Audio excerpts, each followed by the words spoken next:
Matthew chapter 28. The tomb is empty. Mary and, well, who else? Well, let's look at it. Mary Magdalene and the other Mary, which I take that to be, and I can't back this up with any kind of scholarship, but I think that was Jesus' mother. However, there were times when she is mentioned, and it's stated this is Mary, the mother of Jesus. Well, okay, whatever. They, at dawn, the day after Sabbath, the first day of the week, Sunday, they went to look at the tomb. I kind of want to put myself as best I can with them going to the tomb. They went, what was their anticipation going to Jesus' tomb? In my mind, the anticipation was, just mournful. I think, they would have been going to do whatever they could to maybe finish the process of burial with spices and linens and so forth. Mainly, I think they went there just as part of their grief.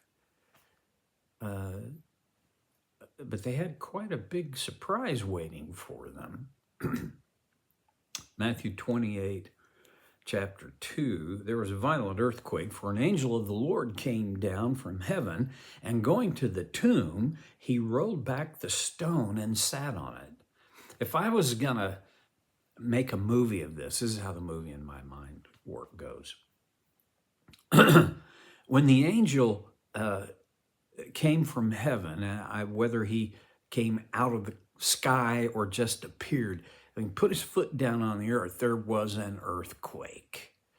He rolls the stone back, and I don't think he does. It takes no effort at all from him. The stone is rolled back, and then he just sat on the stone. The next phrase is, his appearance was like lightning, and his clothes were white as snow. Okay, this was no ordinary guy. The guards were so afraid of him that they shook and became like dead men. A dead away faint. Well, and again, in my movie, I've got the angel sitting on the stone, kind of, looking at the guards. Give them a chance. When they look up, when they get done being totally rattled by the earthquake, they see him and boom, they're dead away. Well, in verse 5, the angel said to the women, "Do not be afraid, for I know that you are looking for Jesus who was crucified. He's not here. He has risen just as he said. Come and see the place where he lay. Then go quickly and tell his disciples, he has risen from the dead and is going ahead of you into Galilee. There you will see him." Now, I've told you. I don't know. There's a couple of other places in Scripture where angels, there's several other places where angels show up. And a couple of those other places, the angel is identified by name. Michael and Gabriel. We don't know this angel, or we don't know the name. And I kind of, again, in my movie, he kind of would, I don't think he would have been this regal, stately, very formal at all. What I see is kind of a cagey angel. He was, I don't know. And this is just me, but I kind of think he was messing. I know, or no, I don't know, but I'm pretty secure in the idea that he was messing with the soldiers. And I don't think he was messing with the women. He said, don't be afraid. Well, why would he say that? Well, okay, think back. What happened when the soldiers saw him? They fainted from fear. So he says, don't be afraid, for I know you're looking for Jesus who was crucified. I know what you're after here. You're looking for Jesus. He's not here. He's risen, just as he said. I have a feeling that these two Marys were present among the disciples when Jesus predicted his passion and death and his resurrection.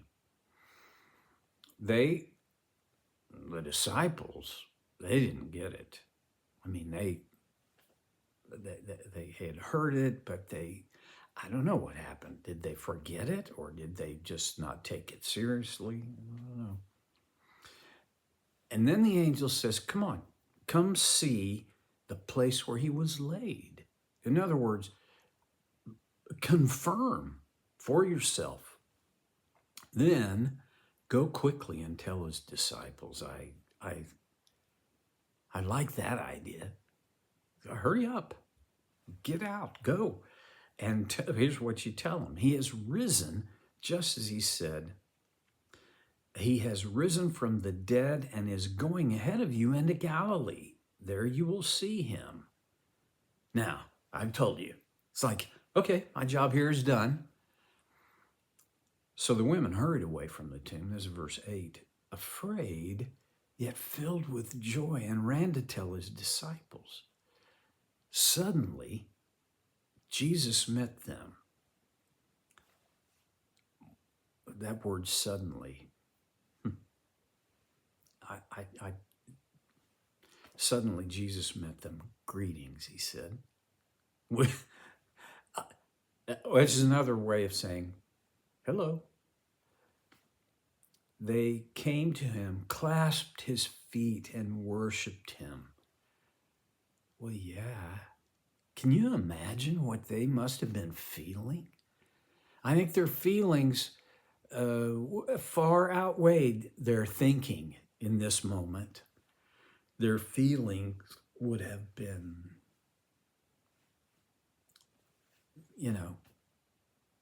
over the top. They went to the tomb figuring on more mourning, more grief. But in a flash, what the angel had told them, that is fabulous news. They saw he wasn't there, and then when they saw him, they fell at his feet. And it's a big temptation. I guess every Bible teacher would have this temptation to make a lot out of the idea that they fell at his feet. That is an act of humility.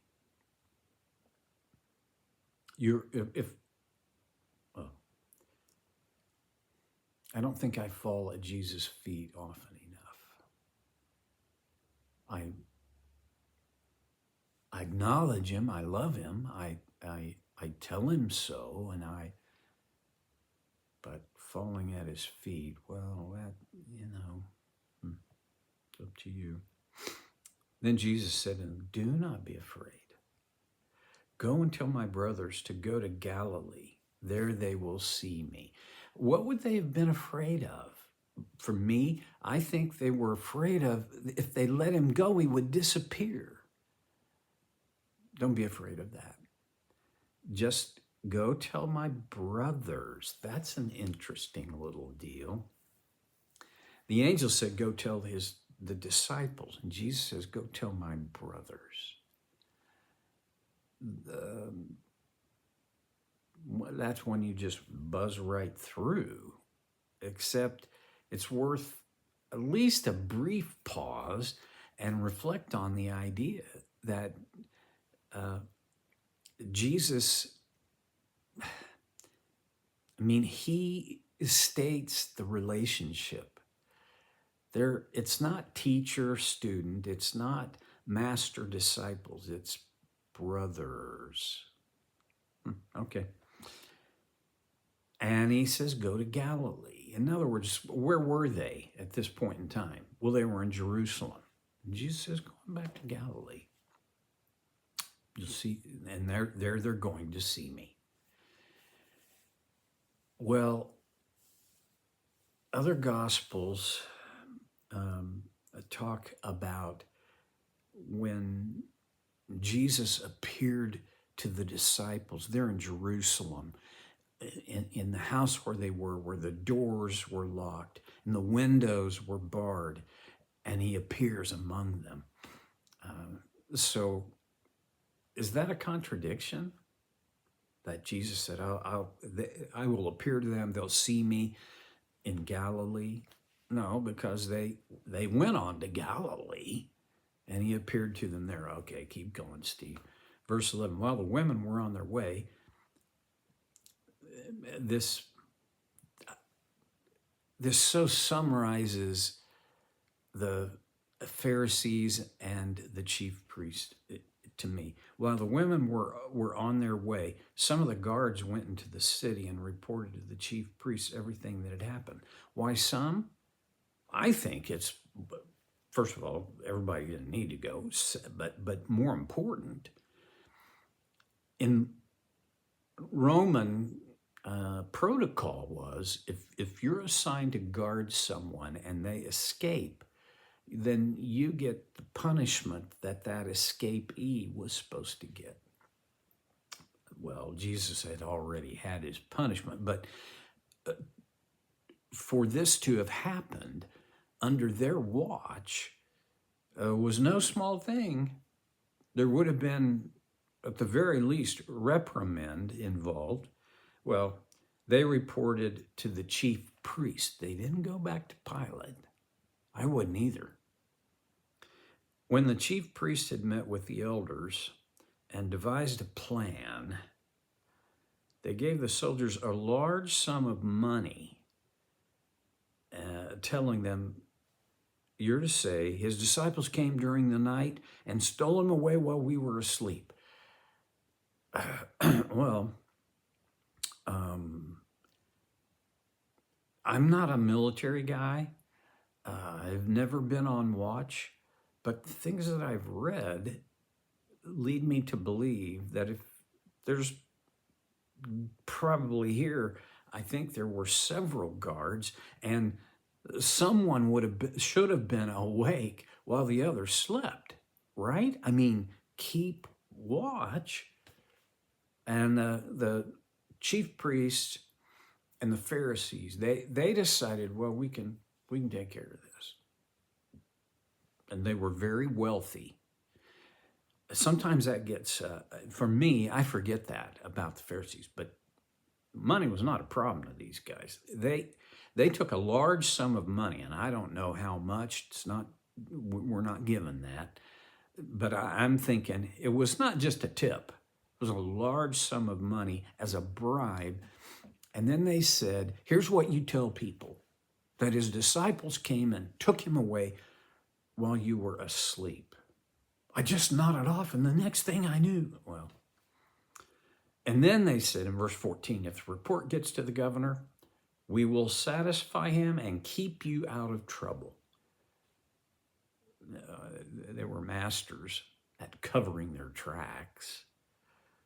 So the soldiers took the money and did as they were instructed. And this story has been widely circulated among the Jews to this very day. Well, even to this very day. There is a theory that, several theories. One, Jesus never died, he just swooned.